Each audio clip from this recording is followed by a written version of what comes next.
Welcome back to the deep dive. We are back at the table, stacks of notes in front of us, ready to peel back the layers on a topic that is, well, it's really dominating the entertainment conversation right now. It absolutely is. And usually on this show, we like to look at things that are on the rise, innovations, breakthroughs, success stories.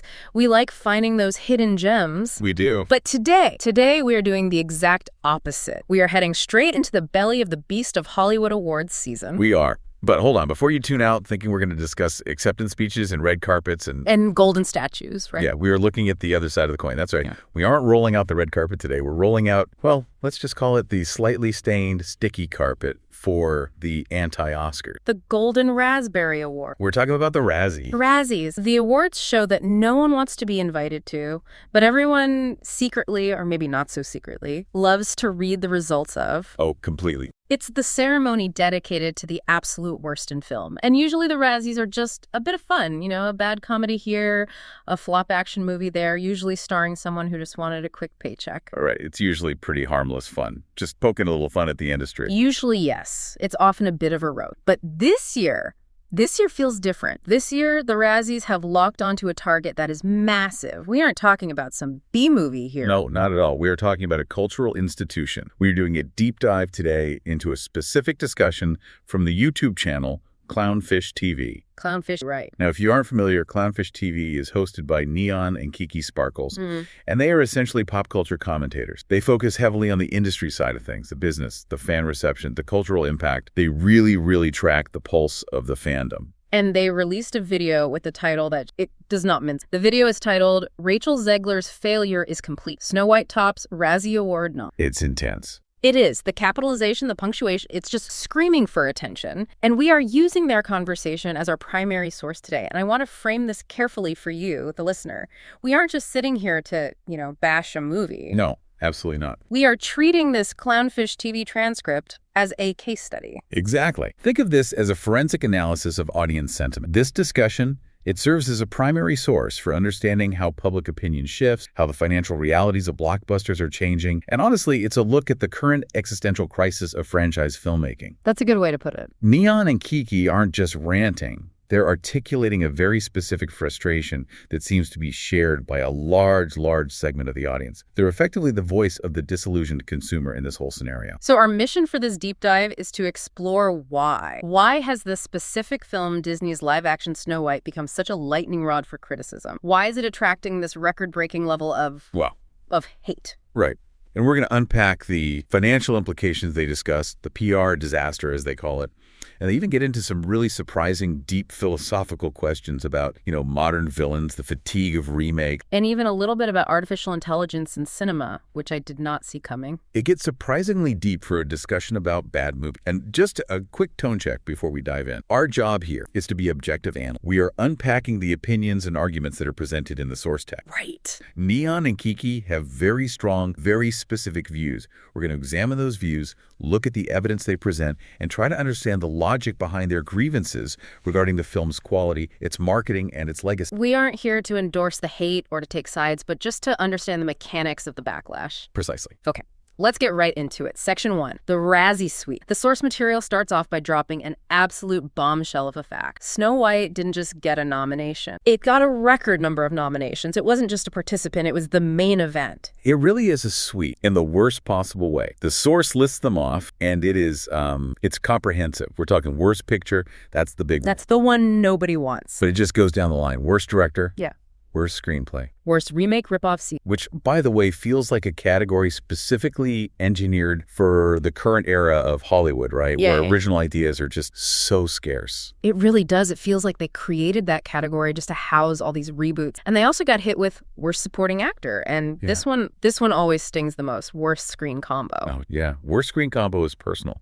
That's not just saying the technicals were bad or the script was weak. That's saying we do not believe you two are human beings interacting with each other on screen. It implies a total fundamental lack of chemistry. It attacks the core relationship. It's devastating. But here's where the source makes a really critical distinction. Snow White is actually tied for the most nominations with another film. Yes, and this other film is a bit of a mystery at first glance. They refer to it as Ice Cube Star. War of the World. Which is still a title. It's a title. Now, based on the context of the year and the genre, they are almost certainly referring to War of the World, The Attack, or one of those similar low-budget direct-to-video iterations that came out recently. Right. There's a whole rash of public domain War of the Worlds movies, and one of them was notably terrible. Right. And this leads to a massive and I think a quite revealing debate between the two commentators, Neon and Kiki. They are looking at these two films, this Disney blockbuster and this low-budget sci-fi thing, and they are arguing about which one is actually worse. It's a battle of the bottom of the barrel. It really is. And it brings up that classic quality versus context argument. Kiki takes the quality stance. She argues that War of the Worlds was objectively, technically the worst film. She describes it as looking like a YouTube thing from 10 years ago.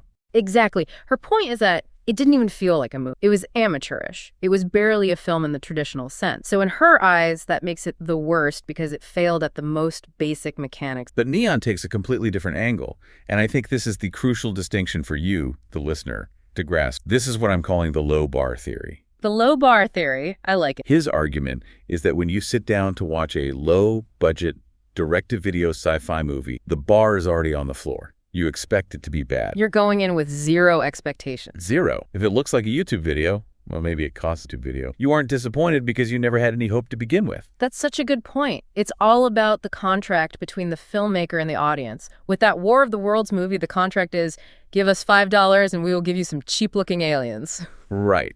But with Snow White, the source emphasizes that this isn't a so bad it's good situation. This is Disney.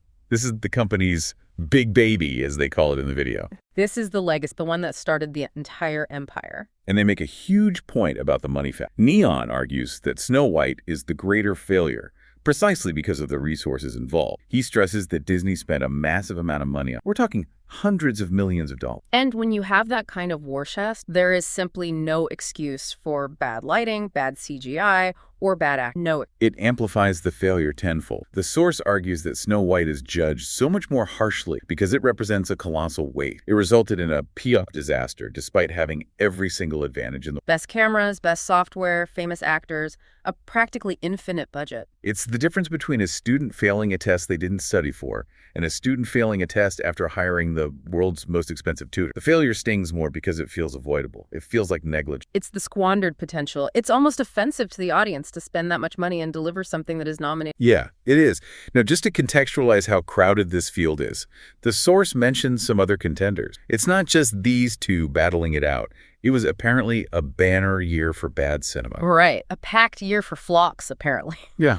They mentioned a movie called The Electric State. They mentioned Hurry Up Tomorrow. Yeah. And they also mentioned Star Trek, Section 31. Which is really interesting because it shows that big IP, Star Trek is a massive brand, isn't immune to this. Not at all.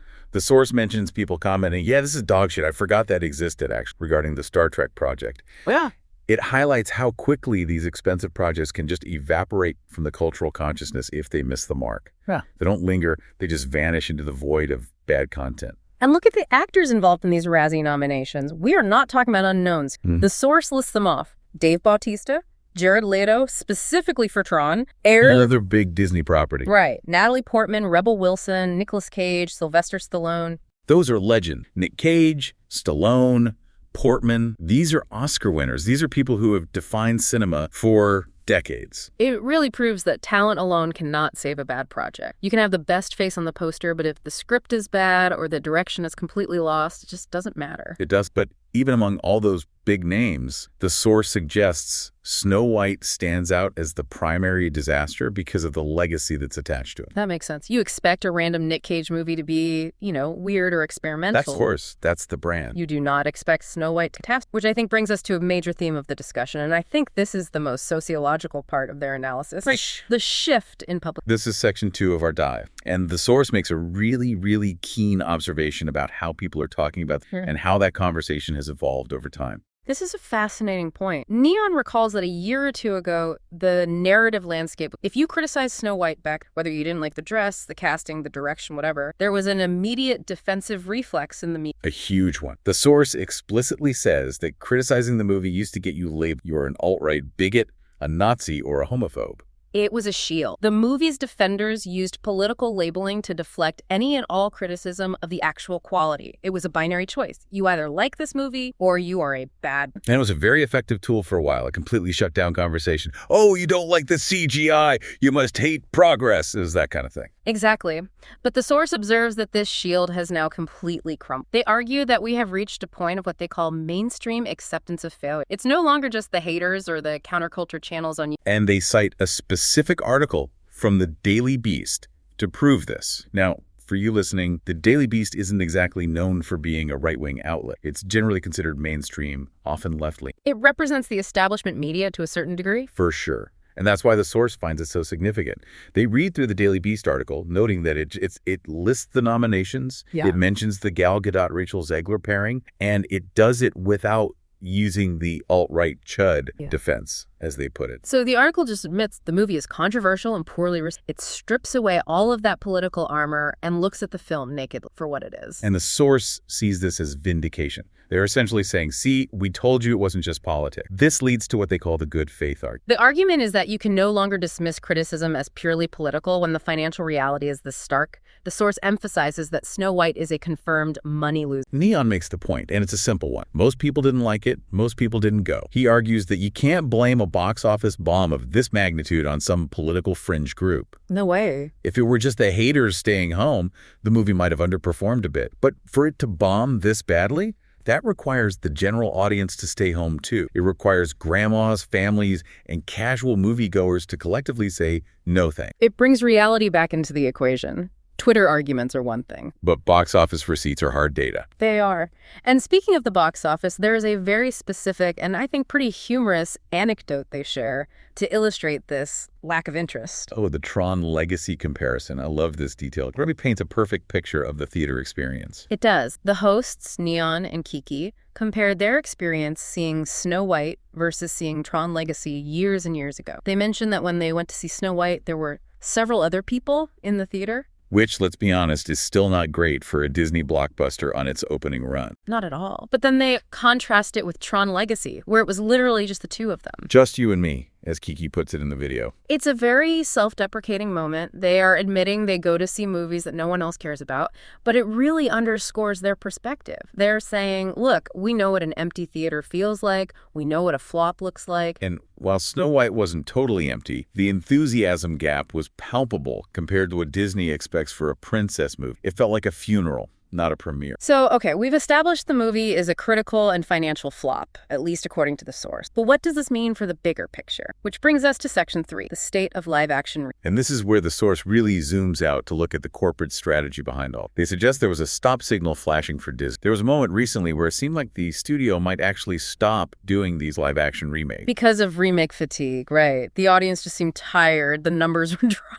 Exactly, but then there was a plot twist. Lilo and Stitch. Lilo and Stitch is the complication in the data. The source notes that Lilo and Stitch made money, a lot of money. And the reaction from the studio, as imagined by the source, was, hot damn, we're going to do more. It's the profit motive completely overriding the quality. The source argues that this financial success has unfortunately encouraged Disney to just double down on the strategy. Even though Snow White failed spectacularly, Lilo and Stitch succeeded, so the machine just keeps turning. The lesson they learned wasn't make better movies. It was find the right IP to remake. So if Stitch sells, they will make Stitch, regardless of the critical reception of Snow White or... Pretty much. And that leads to a discussion about the time limit rule, as they call it. The source asks a very relevant question for anyone who grew up with these movies. How soon is too soon to remake a film? They propose a potential 10-year rule. And they try to do the mental math on Tangled. They're debating whether Tangled is old enough to be remade. It's a funny exchange because they realize Tangled came out in 2010. Which is roughly 15 years ago now.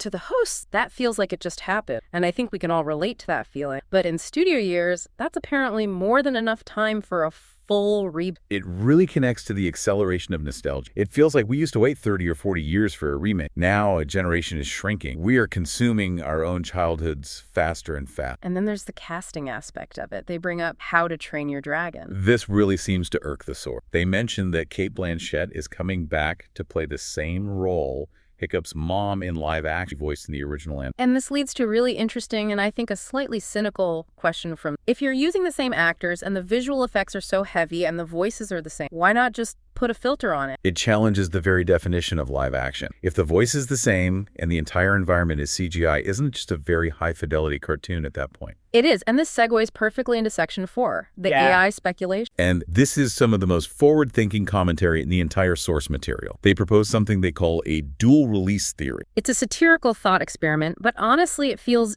eerily plausible. The source suggests that eventually, studios might use AI to shoot a movie and then release two versions of it simultaneously. And you, the consumer, would get to pick. Do you want to watch the live-action version, or do you want to watch the animated? It sounds wild, but when you think about it, it's the ultimate form of consumer choice. The studio doesn't have to make a definitive artistic choice anymore. They just feed all the data into the AI and let the viewer decide the output format on their TV. It completely commodifies the art. Instead of a director saying, this story is best told in animation because of the whimsical nature of the physics, it just becomes a user setting. Toggle switch to live action. It removes all the artistic. And they connect this right back to the filter concept. The source suggests that live action is quickly becoming just an AI filter, away from the cartoon anyway.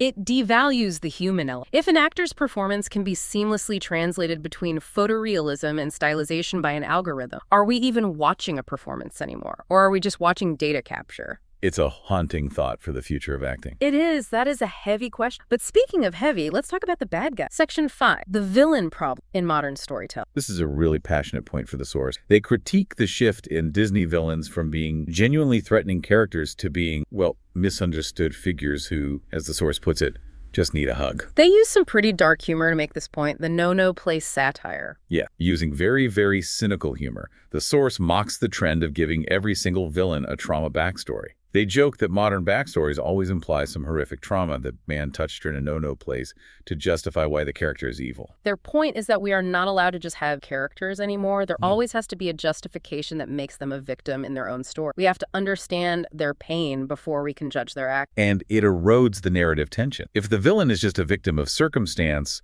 you don't really want to see them defeated. You kind of want to see them go to therapy. Right. And that changes the entire genre of the film. It stops being an epic conflict between good and evil, and it starts being a tragedy. And they point to Mother Gothel from Tangled as the benchmark for this. According to the source, Mother Gothel was the last truly threatening Disney villain. Neon says she'd stab you. She was dangerous. She wasn't looking for redemption. She was looking for eternal youth and control. And that danger is what made the movie work. You genuinely feared for Rapunzel. And this has real-world implications, they argue, specifically for the theme park. The source raises what they call the villain's land paradox. This is a logical inconsistency the source identified. Disney is planning on building a villain's land for their park. But the source asks a great question. How can you build a land dedicated to villains if your intellectual property no longer allows them to be properly villainous? Right. If everyone is just misunderstood and needs a hug, it's not exactly a scary. It's a land of tragic backstories and therapy sessions. Exactly. And the source compares this to Universal's Dark Universe or their Halloween Horror Night. They note that audiences actually like the dark, irredeemable. People want to be,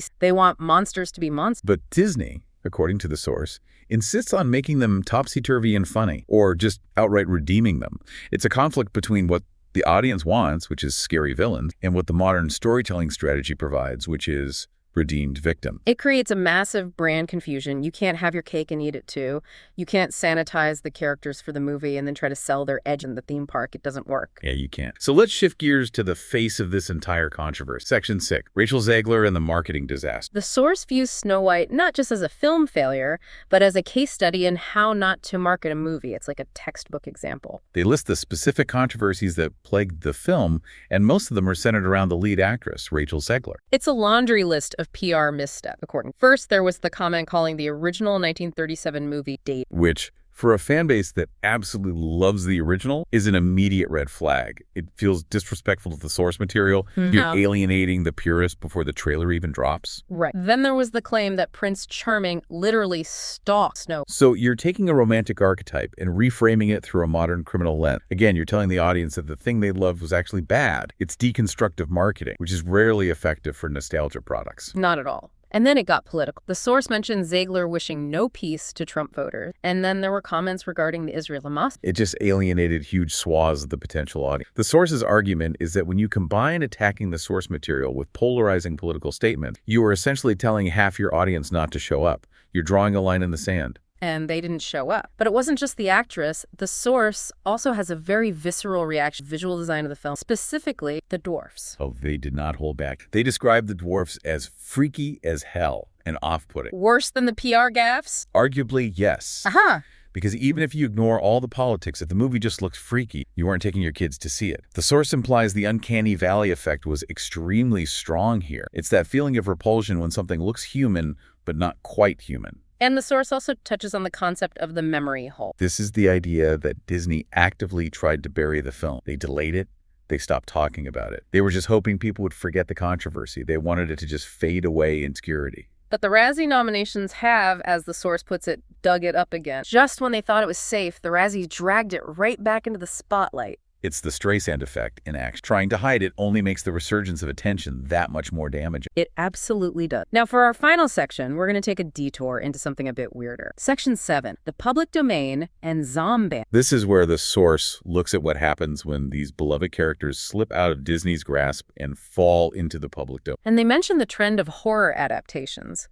As soon as Bambi or Cinderella or Pooh hits the public domain, boom, cheap slasher movie. It's the immediate subversion of the brand. It is the absolute antithesis of the Disney brand. The source mentions a Bambi horror movie where the deer gets revenge. It's a total subversion of the innocence we associate with that character. It turns the cute to the killer. And the hosts of Clownfish TV have a field day brainstorming their own version. They come up with Silence of the Bams. Silence of the Bams. It's a terrible, terrible pun, but it captures the absurdity perfectly. It's ridiculous, but you know what? Probably sells. It does. And they riff on the idea of an elevated horror version where Bambi, they call it zombie. It's a joke, but it reflects the current state of life. Nothing is sacred anymore. Not at all. But amidst all the joking, they share a surprisingly personal anecdote that kind of grounds this fear of nature, the deer stalking story. Yes, the hosts share that their son used to be afraid that deer were following them, and then in this weird twist of fate, they were in a cemetery, and deer actually were following. That is genuinely terrifying. It sounds like a scene straight out of a horror movie. No. And it connects to a Steven Spielberg concept that's mentioned in the source about aliens that are disguised as deer. It's a reminder that even the most innocent image, a deer, a princess, can be twisted into something frightening if you just look at it long enough, or from the wrong angle. Which I think brings us to the end of our deep dive. So let's try to synthesize all of this. We have covered a lot of ground today. We really have. We have a perfect storm. You have a high-budget production that failed to connect with its audience, both visually and narrative. You have a marketing campaign that didn't just fail to attract people, it actively alienated the existing fan base. And you have a broader cultural rejection of this modernized morality that tries to fix what people didn't think in the first. The source's final verdict is pretty damning. The legacy of Disney's Snow White is cemented as a financial loss and a PR disaster. It is kept alive only by the mockery of the anti-op. It is a film that will be remembered for its failure, not... It's a cautionary tale for the entire industry. You cannot rely on IP alone. You cannot insult your audience. And you absolutely cannot fix